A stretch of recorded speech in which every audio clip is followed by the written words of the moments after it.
Vamos então para a primeira parte do nosso treinamento, que é a importância da indexação. Gente, por que é importante a gente discutir indexação?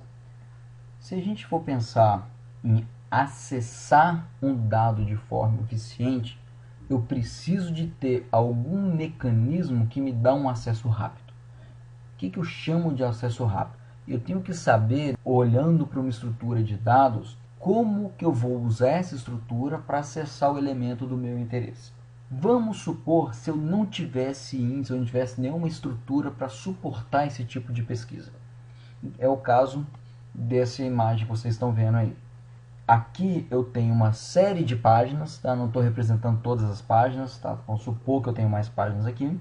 E dentro dessas páginas eu tenho uma série de registros.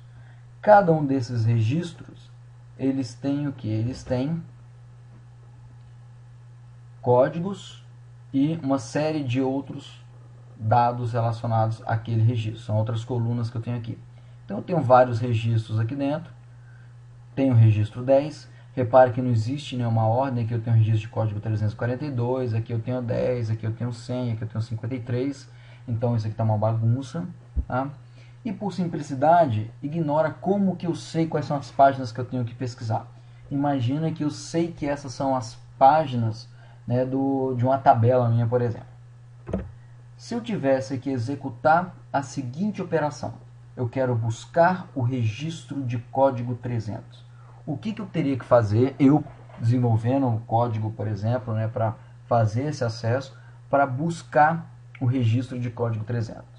Eu teria que pegar e começar o que, gente? A ler essas páginas.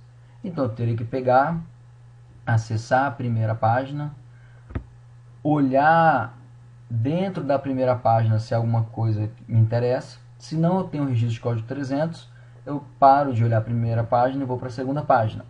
E aí o que eu faço na segunda página? Na segunda página, a mesma coisa. Eu vou pegar, vou descer analisando todos os registros, procurando o registro de código 300. Acabei de olhar essa página, eu vou para a próxima página. E assim sucessivamente. Eu vou pegar essa coleção de páginas que são referentes a esse objeto que eu estou buscando e vou sair varrendo cada uma dessas páginas, todos os registros, para o quê? Em busca do registro de código 300. E aí na hora que eu chego numa determinada página, tá ali, ó, opa, encontrei o registro de código 300. Então esse registro, ele faz parte do conjunto de saída dessa minha operação. Uma vez que ele faz parte do conjunto de saída, o que vai acontecer agora, gente? Eu posso simplesmente parar a minha busca? Não, eu não posso parar a busca. Por quê? Porque pode ser que exista um outro registro de código 300 dentro dessa minha estrutura e eu tenho que retornar todos os registros de código 300. Então eu continuo o quê? Eu continuo varrendo as páginas, cada uma delas, até chegar na última página. Só de olhar para isso, só dessa descrição que eu estou dando, a gente já consegue perceber que isso não é eficiente. Por que não é eficiente? Se você tem um pequeno conjunto de registros, um pequeno conjunto de páginas, tudo bem, isso é rápido. Mas vamos supor, né, que nesse caso aqui, sei lá, eu tenho 1000 páginas, 10 mil, 100 mil, 1 milhão de páginas. Gente, fazer, né, essa varredura nessa quantidade de páginas, isso leva tempo. E eu não estou nem entrando no mérito aqui, se essa página, né, está em memória, se está no disco, eu tenho que carregar para a memória, como é que é feito esse acesso. A questão é, esse tipo de busca nessa estrutura é algo que não é performático, não vai escalar. Quanto maior, né, o número de páginas, mais lento é o seu acesso. Eu não estou falando isso aqui, gente, esse acesso não é só para consulta, não. Imagina o seguinte, imagina que eu quero fazer agora outra operação. Ao invés de buscar um registro, eu quero apagar o registro de código 432. O que vai acontecer? Se eu tenho esse conjunto de páginas que estão soltas, o mecanismo é o mesmo. Eu vou começar varrendo, vou na primeira página, pesquiso cada um dos registros. Olha, tem o código 432 aí? Não, não tem. Vou para a próxima página. Vou para outra página. Aí nessa página eu encontrei o registro de código 432. Aí o que eu vou fazer aqui? Eu vou pegar e vou apagar esse registro. Eu posso parar aqui a minha busca pelos registros 432? Não. Por quê? Porque aqui também não tenho garantia se eu não vou encontrar um outro 432, que é o que aconteceu aqui. Opa, encontrei um outro 432 que tem que ser apagado. E essa busca tem que ser feita o quê? Até o fim do meu conjunto de páginas.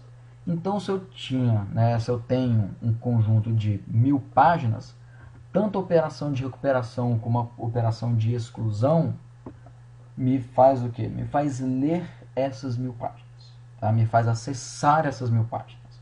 Então, novamente, seja na leitura, seja para executar a operação de exclusão, a gente precisa de ter mecanismos eficientes de acesso. Eu posso até imaginar, gente, um cenário onde eu não tenho nenhuma estrutura de dados para me prover um acesso direto ao elemento do meu interesse, mas vamos supor que o meu algoritmo ele sempre mantém ordenados os registros. Então eu não tenho um acesso direto, por exemplo, olha, eu quero cair direto na página que contém o registro de código 115.